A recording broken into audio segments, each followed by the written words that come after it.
Selamat pagi Bapak Ibu Saudara sekalian. Jumpa lagi dalam video lanjutan saya dari kompleks UCLA School of Medicine. Kali ini saya ingin berbicara mengenai beberapa misconception mengenai vitamin D. Jadi ada beberapa yang saya dengar dari pasien. Saya jelaskan paling tidak ada 6 hal yang saya sering dengar. Pertama adalah karena saya makan diet yang baik ya, saya tidak perlu vitamin D. Ada pasien berkata demikian. Padahal itu tidak betul. Itu termasuk salah satu misconception yang paling sering. Dari vitamin D itu adalah kita dapatkan sumber utama adalah sinar matahari. Ini terutama pada saat kita masih muda. Sedang pada bagi yang sudah berumur harus tergantung dari suplemen.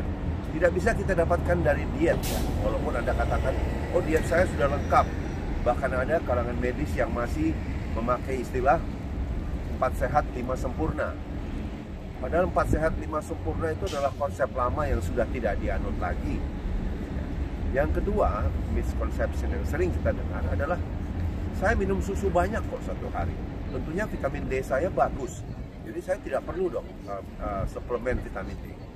Itu salah lagi karena satu gelas susu itu biasanya fortified dengan vitamin D ya. Itu tidak banyak kandungan vitamin D. Bahkan dikatakan untuk mendapat asupan vitamin D harian yang cukup, at least kita harus minum susu 20 gelas per hari. Itu yang tidak mungkin kita lakukan ya. Baik, itu yang kedua. Yang ketiga adalah saya minum multivitamin lengkap. Jadi tentunya saya tidak perlu lagi dong vitamin D. Itu salah karena multivitamin itu semua yang dikandung di dalamnya adalah dosis kecil-kecil. Sedangkan untuk vitamin D, saya singgung sedikit dosisnya, kita start 5.000 IU, 5.000 IU per hari. Bahkan naik sampai 10.000. Dan itu tidak mungkin didapatkan dari multivitamin manapun. Baik, itu sudah 3 misconception. Kemudian ada lagi yang keempat adalah pasien berkata, saya tinggal di negara tropis kan, di Indonesia kita kan, matahari banyak. Tentunya vitamin D saya bagus, jadi tidak perlu saya vitamin D.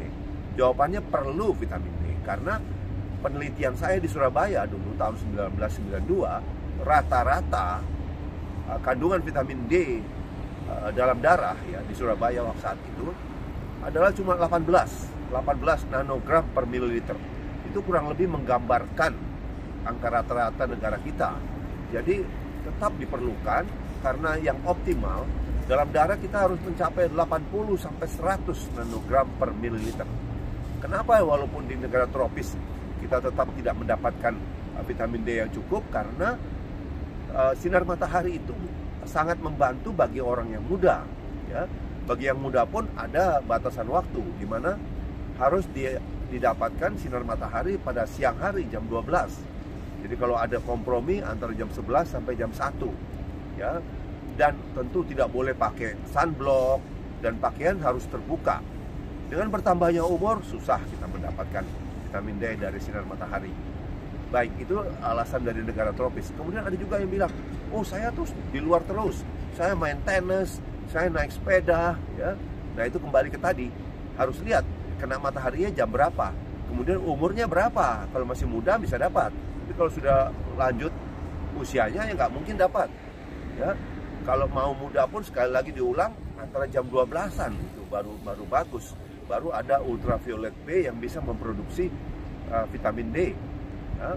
Kemudian misconception yang ke-6 yang juga sering saya dengar adalah ada pasien mengatakan, saya takut minum suplemen vitamin D karena ada toksisitas. Ya seperti semua hal ya, everything in excess brings trouble to man. Jadi kalau sesuatu itu apapun kalau berlebihan pasti tidak baik.